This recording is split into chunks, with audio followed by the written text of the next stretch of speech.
சுதந்திர தின விழாவை ஒட்டி டெல்லி இந்திரா பவனில் காங்கிரஸ் கட்சி தலைவர் மல்லிகார்ஜுன கார்கே தேசிய கொடியை ஏற்றி வைத்தார். கொட்டும் மழையிலும் மக்களவை எதிர்க்கட்சித் தலைவர் ராகுல் காந்தி உள்ளிட்டோர் தேசிய கொடிக்கு மரியாதை செலுத்தினர். நாட்டின் 79வது சுதந்திர தின விழா இந்தியா முழுவதும் வெகு சிறப்பாக கொண்டாடப்பட்டு வருகிறது. இந்நிலையில் டெல்லியில் உள்ள காங்கிரஸ் கட்சியின் தலைமை அலுவலகமான இந்திரா பவனில் சுதந்திர தின விழா கொண்டாடப்பட்டது. விழாவில் காங்கிரஸ் தலைவர் மல்லிகார்ஜுன கார்கே தேசிய கொடி ஏற்றியதைத் தொடர்ந்து அனைவரும் சுதந்திர தின உறுதிமொழியை ஏற்றுக்கொண்டனர். இதில் மக்களவை எதிர்க்கட்சித் தலைவர் ராகுல் காந்தி, காங்கிரஸ் முக்கிய நிர்வாகிகள் பலர் கலந்து கொண்டனர்.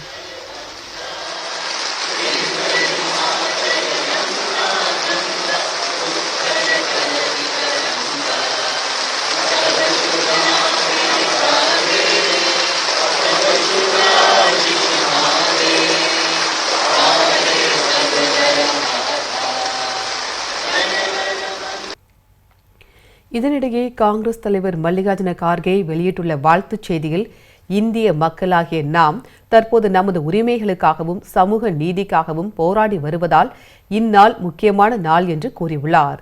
இதேபோல மக்களவை எதிர்க்கட்சித் தலைவர் ராகுல் காந்தி வெளியிட்டுள்ள வாழ்த்துச் செய்தியில், சுதந்திர போராட்ட வீரர்களின் தியாகங்கள் மூலம் கிடைத்த இந்த சுதந்திரம் இந்தியாவை உருவாக்குவதற்கான உறுதிமொழி என்று தெரிவித்துள்ளார். முதலமைச்சர் ஸ்டாலின் வெளியிட்டுள்ள வாழ்த்துச் செய்தியில், ஜனநாயகத்தை திருட முடியாத நாட்டை கட்டமைக்க நாம் உறுதி ஏற்க வேண்டும் என்று குறிப்பிட்டுள்ளார். தமிழ்நாடு காங்கிரஸ் கமிட்டி தலைவர் செல்வ பெருந்தகை வெளியிட்டுள்ள வாழ்த்துச் செய்தியில், மாநில உரிமைகள் பறிப்பதை முறியடிக்கவும் தேர்தல் ஆணையத்தின் வாக்குகளை திருடுகிற நடவடிக்கையின் மூலம் பாஜகவின் தேர்தல் வெற்றிக்கு துணை போவதை தடுத்து நிறுத்திடவும் சுதந்திர திருநாளில் சூளுரை ஏற்போம் என்று பதிவிட்டுள்ளார்.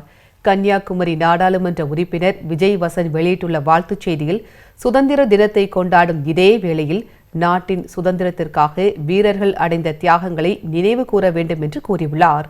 நமது சுதந்திரத்தையும் உரிமைகளையும் பறிக்க முயற்சிக்கும் சக்திகளுக்கு எதிராக போராட ஒன்றுபடுவோம் என்றும் விஜய் வசன் பதிவிட்டுள்ளார்.